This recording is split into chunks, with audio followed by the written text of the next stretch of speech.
tudo beleza? Bom, vamos para o nosso quarto vídeo sobre o sangue.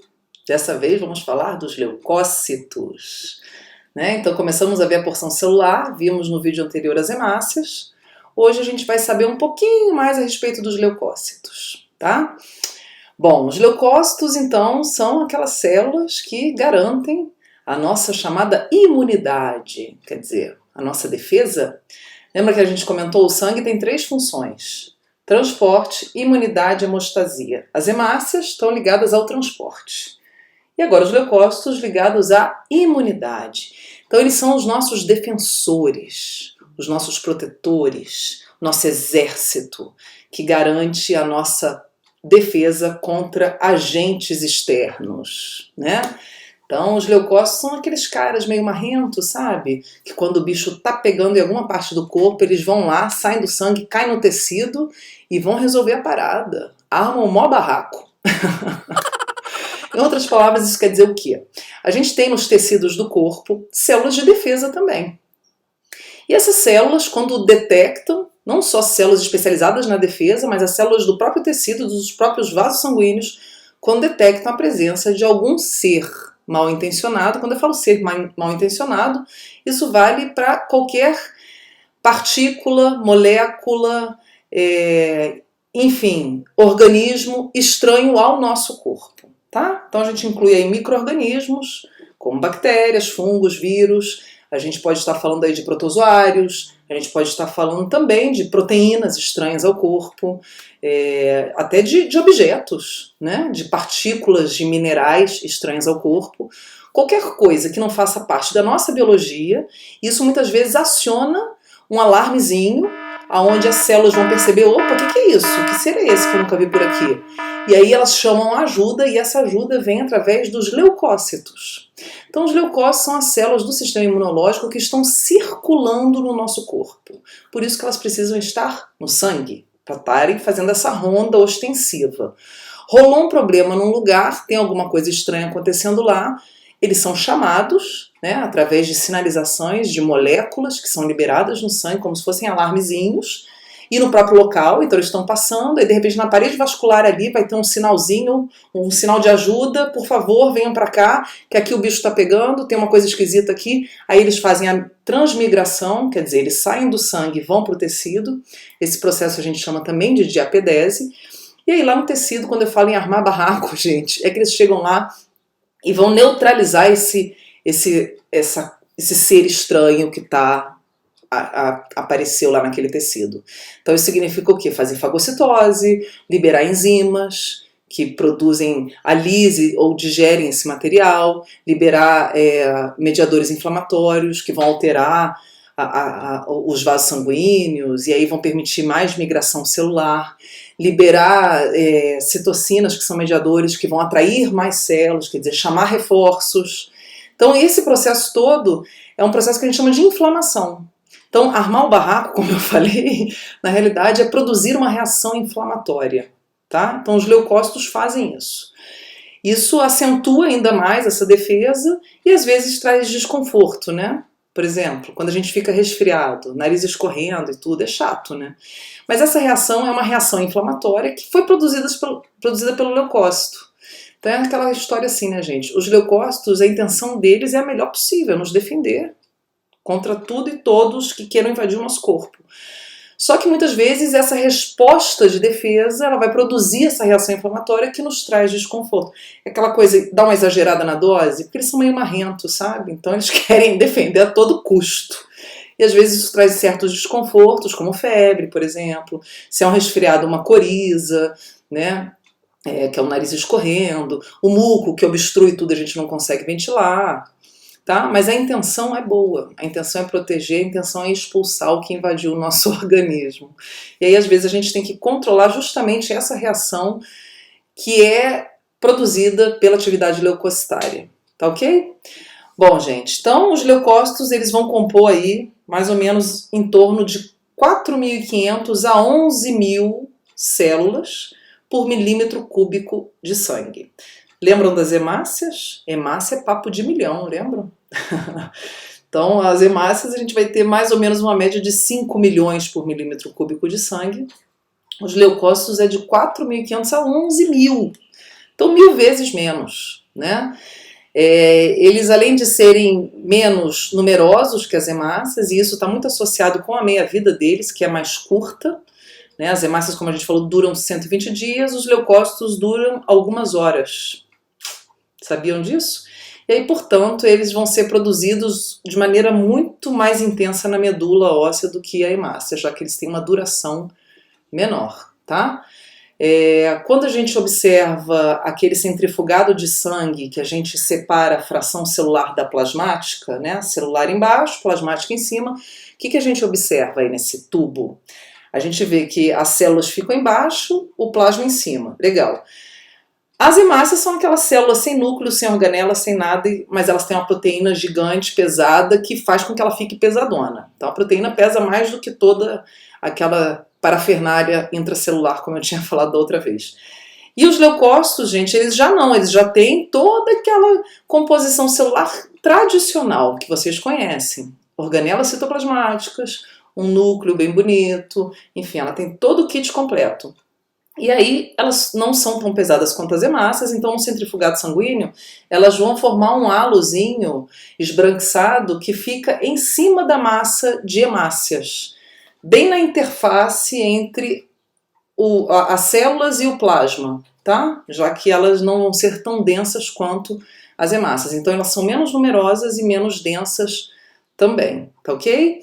Bom, quando existe uma ameaça maior no corpo, quer dizer, um ataque intenso de algum agente invasor, a gente tem os leucócitos que estão circulando sendo chamados para aquele tecido que está sendo invadido, que está com problema, e a gente tem também, muitas vezes, dependendo da intensidade desse, vamos dizer, ataque, né? A gente precisa de mais contingente. Então vocês pensam que é como se fosse uma guerra. E os leucócitos é o nosso exército, eles formam o nosso exército. O que acontece? Eles vão ser acionados da medula óssea. Então a gente tem um aumento do número deles no sangue. Então, como eu falei para vocês, normalmente um indivíduo normal ele vai ter no máximo 11.000 leucócitos por milímetro cúbico de sangue. Se o corpo está com um processo inflamatório mais intenso, que já está tendo repercussão sistêmica, essa repercussão sistêmica, na realidade, ela acontece devido ao recrutamento de leucócitos da medula, que aumenta. Então, na medula óssea, a gente tem um aumento da atividade de maturação de leucócito, de produção de leucócito, e isso vai fazer com que os leucócitos no sangue, se a gente examina o sangue do indivíduo, vai passar dos 11.000. A gente diz, então, que o indivíduo está com uma leucocitose, tá? Então, quando o leucócito aumenta, ele fica maior do que o limiar dele, que é 11.000. Acima de 11.000 a gente diz que a pessoa está com uma leucocitose e isso significa uma inflamação sistêmica, tá? Então a gente tem várias doenças que podem produzir isso, doenças virais, doenças bacterianas, que quando você analisa o sangue do indivíduo, vê que o leucócito está alto, significa que o indivíduo está passando por um processo de guerra interna muito intenso, que ele está tendo que mobilizar dos quartéis, que são as medulas, mais leucócitos para sua defesa. Tá ok, gente?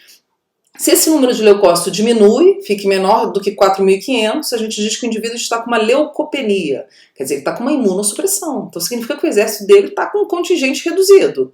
Então ele está mais sujeito a sofrer problemas, né? Ele está mais sensível, mais suscetível a ataques, está sem defesa. Então qualquer coisa que entrar nele, um vírus, uma bactéria, um micro-organismo, uma outra coisa, pode produzir uma invasão assim muito rápida, porque não vai ter nada que contenha esse micro-organismo. Então o dano desse micro-organismo vai ser maior nessas condições, tá? De leucopenia, quer dizer, o contingente dele de exército de defesa está reduzido, então a gente diz que ele está imunossuprimido. O que produz isso? A gente tem, por exemplo, o uso de medicamentos que são imunossupressores, né? Quem faz, por exemplo, transplante de órgão precisa usar para não rejeitar o órgão, porque o órgão naquele indivíduo é um ser estranho, e aí o sistema imune dele tende a atacar e destruir aquele tecido, porque não pertence àquela biologia daquele indivíduo. E aí você tem que tratar com drogas imunossupressoras que vão justamente reduzir a atividade imunológica e isso produz leucopenia. Além disso, a gente tem, por exemplo, doenças imunossupressoras, como o caso da AIDS, né? Então na AIDS a gente tem o vírus HIV que produz essa leucopenia também, destruindo células células sanguíneas, que são os linfócitos, né? Ele produz uma linfopenia, a gente vai falar, tá? Então vamos para o slide para ver como é que esses leucócitos eles são formados na medula óssea. Vamos para a figura? Vamos lá, então. A poiese, né, que é o processo que leva à formação das células do sangue, por isso que hemato sangue, né, poiese, a geração dessas células. A gente tem uma ideia mais ou menos de como é que elas são geradas, né, e da relação de parentesco entre elas, vamos dizer assim. Então a gente vai ter o seguinte, olha só, lá no tecido medular, né, na medula óssea, a gente vai ter células capazes de se transformar em qualquer tipo de célula sanguínea. São as grandes mãezonas aí das células do sangue. Então, a partir dessa célula chamada célula-tronco, a gente tem a geração de duas outras células, células filhas, que vão se diferenciar de maneiras distintas. Então, são irmãs diferentes. E que vão gerar descendentes completamente diferentes. Então é o seguinte, presta atenção aqui, ó. Então, dessa linha aqui, ó, para cima, são células que estão na medula óssea, no tecido medular. A gente não vê essas células no sangue em condições normais. A gente só consegue perceber a presença dessa célula no sangue quando existe um problema nesse processo de formação das células, tá? Então essas células aqui de cima, que a gente chama de células blásticas, que são células precursoras, elas normalmente não estão no sangue porque elas não estão maduras ainda para cair na vida. Então elas têm que ficar guardadinhas na medula. O que a gente vai ter no sangue são essas que estão aqui embaixo, né? Então a gente já falou do eritrócito, então a gente tem aqui a partir da linhagem que a gente chama mieloide, a formação das hemácias, que são os eritrócitos, e a formação das plaquetas, que são fragmentos de uma grande célula chamada megacariócito, que a gente vai falar depois. Os leucócitos são esses aqui, ó, gente. Então a gente vai ter basicamente 5 tipos de leucócito, ó. É uma festa, tá vendo? Um carnaval, cada um com um jeitão, ó, né? Dá para escolher qual que vocês acham mais bonitinho. E cada um tem um modus operandi também na hora de defender, tá? Uns atacam mano a mano, outros já fagocitam, outros liberam alguma coisa, né? Uma arma de longo alcance. A gente vai falar disso também depois. Então a gente vai ter aqui 5 tipos de leucócito, onde a gente vai ter o seguinte, ó, 4 são derivados aqui, ó, do mesmo ancestral comum, tá? Que é aquela célula que está envolvida na formação da chamada linhagem mieloide, que vai levar à formação dos eritrócitos, das hemácias, das plaquetas e de 4 tipos de leucócito, tá? São eles aqui, ó, os neutrófilos, os monócitos, os basófilos e o eosinófilo. O neutrófilo e o monócito são meio que irmãos. Eles são mais próximos em termos de parentesco. O basófilo vai ter um ancestral mais dele, uma linhagem mais isolada, e o eosinófilo também. E na linhagem linfóide, a gente vai ter a formação dos linfócitos, que aqui está de uma forma bem resumida, contando como linfócito de uma forma geral, mas a gente vai ter linfócitos T, linfócitos B, e ainda tem aqueles linfócitos chamados serial killer, natural killer, brincadeirinha, tá? Que tem também um modus operandi todo diferentão, os linfócitos são muito chiques, eu acho. Então a gente vai falar deles, tá? Então são 5 tipos de leucócito que são formados lá na medula, onde os linfócitos têm uma linhagem própria e os demais aqui, ó, eosinófilo, basófilo, monócito e neutrófilo, vêm todos de um ancestral comum, tá? Da linhagem mieloide e que são parentes também das hemácias, como a gente já falou anteriormente. Belezinha? Aqui de uma forma bem geral, tá, gente? Sem entrar em muitos detalhes. Bom, gente, e quanto que a gente vai ter desses tipos celulares? Eles vão estar distribuídos nas mesmas quantidades no sangue em condições normais? Não. Então a gente vai ter o seguinte, ó, dentre esses 5 tipos de leucócito que a gente comentou, que são formados lá na medula, a gente vai ter o neutrófilo sendo o leucócito predominante em condições normais, a gente vai ter de 40% a 70%, tá? Depois a gente vai ter o eosinófilo, que a gente vai ter de 1 a 3%. E aí, por último, o basófilo de 0 a 1%.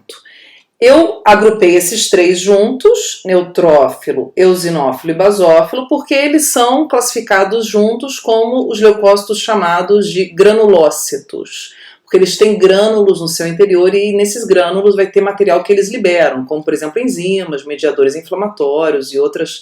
Então eles têm arminhas químicas guardadas ali dentro. Tá? Eles também são chamados, além de granulócitos, pelo fato de eles terem grânulos, de polimorfonucleares. Tá ok? Então os polimorfonucleares têm um núcleo diferentão, como vocês estão vendo aqui, ó, né, com um formato diferente que acaba caracterizando essas células e tornando mais clara até visualizá-las quando a gente faz o que a gente chama de extensão sanguínea, né? Então a gente visualiza essas células colhendo sangue e esparramando esse sangue numa lâmina e corando a lâmina a gente consegue enxergar, como vocês estão vendo nessa imagem aqui, ó. Bom, os outros dois tipos, então falamos de 3, são 5. Os linfócitos a gente vai ter aí mais ou menos entre 25% a 35%, tá? E os monócitos entre 3% a 12% do total de leucócitos. Os linfócitos e monócitos, eles ficam no mesmo grupinho porque eles são chamados também de agranulócitos. Eles não têm granulações, não tem material estocado em grânulo que é liberado de bate-pronto. Então não tem essa arma química guardadinha, né? E eles também são chamados de mononucleares, porque eles apresentam um núcleo, assim, quase que de desenho de célula de criança, né? Aquele núcleo redondinho, bem clássico da célula. Tá ok? Gente, eu vou fazer um próximo vídeo, dando continuidade a esse assunto, aonde eu vou mostrar para vocês o que os leucócitos revelam pra gente. Então, o que significa quando a gente tem um aumento do neutrófilo, um aumento do linfócito, tá? Então a gente vai desvendar essa mensagem no próximo vídeo. Então,